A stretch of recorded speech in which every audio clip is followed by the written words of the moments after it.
Hello, everyone, and welcome to English Pod. My name is Marco. My name is Catherine. Today we've got an intermediate level lesson for you. If you're interested in buying furniture for your house, you should like this lesson. Exactly. We are going to talk about a ton of different furniture items that you can get to decorate your house to make it all nice. So we're going to talk about a lot of vocabulary today.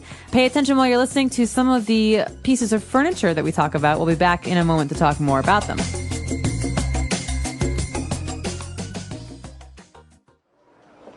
How about this floor lamp?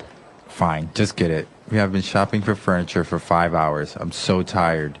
We still need to find an armoire and a dresser. Fine. I'm going to go home and drop off this nightstand, coffee table, and love seat while you look for the rest of the things.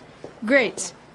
Pick me up in about an hour, because I think I'll also get a beanbag and a dining set. While you're at it, can you pick up a nice recliner? I really want one so I can watch TV. Recliner? In my beautifully decorated living room? I don't think so. All right, we're back. So now what we're going to do is, since we have so much vocab, we're going to take a look at this language in two parts. So now let's go to language takeaway part 1. Language takeaway. Okay, so everyone's heard of a lamp, a light. This is something that you use to read in the dark, for example, to see in the dark. But in this case, we have a floor lamp. Floor lamp. So this is a lamp you put on the floor. Yes, exactly. So usually this lamp would be a lot taller. It'll maybe be like a meter taller, 1.5 meters maybe. Okay, so for example, in your living room next to your sofa, you might have a very tall floor lamp. This allows you to get more light in the room. Right. So sometimes, the center light in your living room is not enough. You want maybe more light in the corners. You get a little floor lamp. Okay, so that's the first item. Now that we go to the bedroom, we are getting an armoire. Okay, an armoire. This is kind of like a wardrobe. It's a piece of furniture we use to keep clothes in, but usually they're hanging clothes. Okay, so a closet is usually inside a wall, right? Right. So a closet's a part of your house. It's not furniture. Right. So an armoire is the same as a closet, but it's not in the house, like in the walls. It's outside. It's a piece of furniture. It's a big box. Yeah, I could pick it up and move it. Okay. Yes. So an armoire is a tall place to keep clothing. Usually you hang your clothes. You hang your shirts and your dresses and your coats. And moving on, we have a dresser. Now, this seems pretty straightforward. To get dressed, you have a dresser. Yeah, it makes a lot of sense, but there is a big difference here between an armoire and a dresser. A dresser is usually drawers. So you keep your sweaters, your shirts, your socks, your underwear in a dresser. Okay. So an armoire, as you said, usually you hang your shirts or your pants. It's for hanging stuff only. A dresser is you have different drawers where you can put your socks, your boxer shorts, and any other things that you keep. Exactly. Okay. Very good. So two very handy words, and that's what makes the difference between a closet. So many people say, oh, well, it's just a closet. Well, a closet's different. No, a closet is actually part of your house. It's a part of the wall. Maybe it has a door. There's a big difference there. Okay. So moving on, we have a nightstand that's also usually in the bedroom. That's right. So I always wondered, why is it called a nightstand and not a day stand? Well, a nightstand, it makes sense. It usually has a lamp on it, a light on it. And so when you're in bed and you want to read, you have a nightstand next to you to put your lamp so you can turn the lamp on. Usually I also keep my books here. So when I'm reading, I put my books down, then I go to sleep. Some people also keep their glasses and their alarm clock on a nightstand. Okay. It's a small table that stands next to your bed. Very good. And our last word for language takeaway part 1, we have a coffee table. Okay, so with the coffee table, Marco, we're moving back into the living room.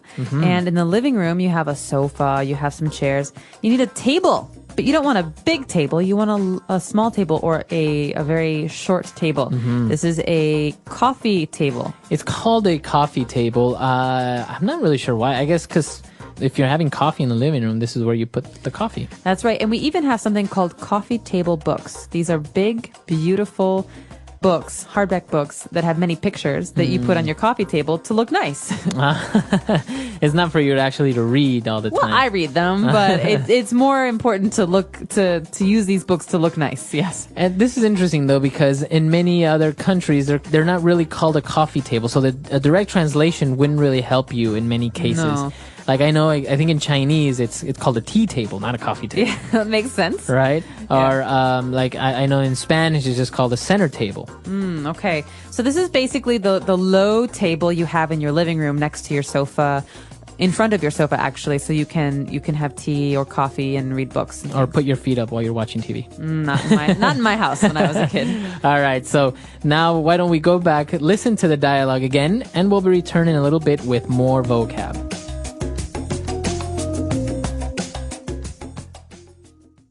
How about this floor lamp? Fine, just get it. We have been shopping for furniture for 5 hours. I'm so tired. We still need to find an armoire and a dresser. Fine. I'm going to go home and drop off this nightstand, coffee table, and love seat while you look for the rest of the things. Great. Pick me up in about an hour, because I think I'll also get a beanbag and a dining set. While you're at it, can you pick up a nice recliner? I really want one so I can watch TV. Recliner? In my beautifully decorated living room? I don't think so. All right, we're back. So now let's take a look at language takeaway part 2. Language takeaway. Coming up, we have one of my favorite phrases in the English language. I don't know why I like it so much, but it is a great name for a piece of furniture. A love seat. Love seat. Okay. Okay. So it sounds very romantic. It does. Seat. Well, think about a sofa. A sofa can be very large. You can have 4 or 5 people on a sofa. Right. But a love seat is a small sofa for 2 people. Okay. So that's what makes the difference, right? It's a sofa, but only 2 people can sit on this. That's right. So if it's a big sofa, it's not a love seat. And what about if it's one, because usually sofa sets, you have a love seat, a big one, and you have one, sometimes an individual one. Do you just call that a chair? Yep. A chair. A chair. Okay. Exactly. We'll come to it in a minute. There's a special kind of chair that it might be, but we're not quite there yet. First, we have another kind of chair, which is very special and reminds me a lot of the 1970s. Right. We have a bean bag, and this is actually a piece of furniture that's still very popular in many places. And it's called a bean bag because it's a huge bag that is filled with beans. Right, beans or something soft. And when you sit on it, it looks like a ball, but when you sit on it, it can change shape. Right, it molds to what shape you are. And usually they're very light. And a lot of times, I hate to say it, a lot of times bachelors' apartments have these. That's right. It's actually very cheap piece of furniture, and it's comfortable. Sometimes if you're watching TV, you can just sit on your beanbag and watch TV. Even I know some people may, fall asleep on a beanbag as guests. I've never slept on, well, maybe once, but I don't remember sleeping on a beanbag. I imagine it's quite uncomfortable. Yeah, for your back.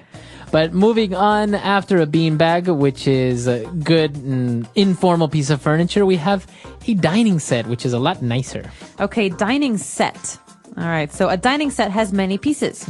You have a dining room table. Right. And you have chairs. So a set is basically a collection of a table and chairs together. Sometimes I think it will also include some type of piece of furniture that's next to the dining table where you can keep your plates and you can keep your teacups and all that. What's that called? That's called a buffet. And that's basically, it's like a dresser for your dining room. Right, exactly. It's got like drawers and stuff for your plates, your cups, like you said. And it's next to the dining room table. But the dining room set or the dining set is for the dining room. It's the table where you eat dinner. Okay, very good. And now moving on to that special chair that I am a big fan of. It's very comfortable to sit on, and it's called a recliner. Recliner. So we have a word here, recline. It means to lie back, to put your head back, to get comfortable. So a recliner is a chair that you can change the shape of to make you lie down flat. So, when you sit down, you're sitting. But what if you want to lie down in a chair? This chair lets you do that. And it also, from the bottom part where your feet are, a little thing pops up so you can rest your feet on top of this little extension of the chair. Okay, so it has a built-in footrest. Footrest, exactly. So it's very comfortable. It's very popular. If you ever watched the series Friends, Oh, yeah. they have the recliners. It's very comfortable to watch sports, for example. You have your beer. Joey has his recliner. Right. And remember when Joey and Chandler lived together? They have the two recliners Yeah. in front of the TV. Those chairs are recliners, Yeah. and they're very, very popular. Actually, I think in the United States, they're very commonly known by the brand Lazy Boy. That's right. There's a brand. It's not a kind of furniture, but it's the name of the brand. It's Lazy Boy, and they're very, very famous. You're right, Marco, Right. for their reclining chairs. Exactly. So Lazy Boys, you may hear it, but the real word for it is called a recliner. So a lot of interesting pieces of furniture there. I think our house is going to look amazing. So why don't we go back and listen to the dialogue one last time.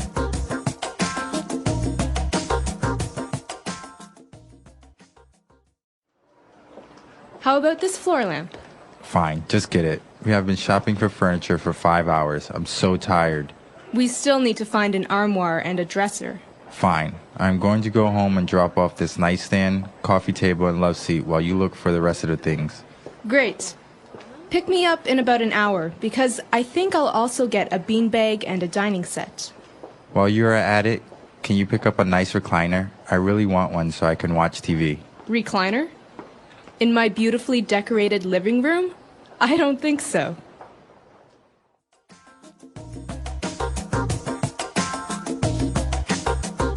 All right, we're back. So talking about furniture, it's very interesting. How do you take it home? What do you do? And in this case, they were transporting it themselves. And the guy said, I'm going to go home and drop off this nightstand, coffee table, and love seat. So to drop off. Okay, this is a great verb, to drop off. It's a verbal phrase, so the preposition there is off, not on. Right. So I could say, for example, Marco, I'm just going to drop off my bag at home and then I'll meet you guys for dinner. That means I'm going to go to my house and put down my bag and then I'll leave. So to drop off is basically to go somewhere so you can put something in that place. But it doesn't mean that you're going to go to that place and stay there. Right. So if I say I'm going to drop off the kids at school, that means I'm going to take the kids and leave them at school and then go away. It doesn't mean you're going to school yourself. Right, exactly. So can you drop off the laundry at the dry cleaners, please? Very good. So I'm going to take the laundry to the dry cleaners, leave it there, and then go somewhere else. So what happens at 3 o'clock when the kids are still at school? That's right. Now we use the opposite verbal phrase, and that is to pick up. Okay, drop off, pick up. So you go pick up the kids, you go pick up the laundry. So this isn't just about picking something up from a table or the ground. You can actually use your car to pick something up. Right. You go and retrieve it. So I'm going to the post office to pick up my package. Very good. So phrases that you're going to have to use if you're talking about furniture, if you're talking about buying something. And while we're on the topic, I know that one of the most popular places to buy furniture is IKEA. Are you a big fan of IKEA? I like IKEA, and I love what they've done for people who don't want to spend too much money on furniture. Furniture is expensive. Furniture is very expensive. You can spend $5,000 on a sofa. Yeah. And so IKEA is a wonderful brand and I think a wonderful company because it makes good-looking furniture affordable. And it's because you put it together yourself, right? That's right. A lot of things you have to assemble or put together by yourself. So you buy it in a box and then you make it. And Yeah. it's a little bit frustrating sometimes. But for people like me, and I'm sure people like you, Yeah. it's part of the fun is putting stuff together. Yeah, because you kind of feel like you kind of built it, but you really didn't. So it kind of gives you that false sense of accomplishment. It's like I'm in the 19th century and I can make my own furniture. So it's very popular. I've actually, and apart from having great furniture, I understand that they have amazing meatballs. They do. Well, I'm a Swedish. I never get to eat Swedish meatballs, and here in China, they do have some of the better meatballs around. So I would recommend if you haven't tried them, try them. They're pretty good. Yeah, go to IKEA. Go to IKEA, have some dinner. Let me know. Our website is EnglishPod365.com. Do you like IKEA and do you love their meatballs? All right, we'll see you guys there. Bye. Bye.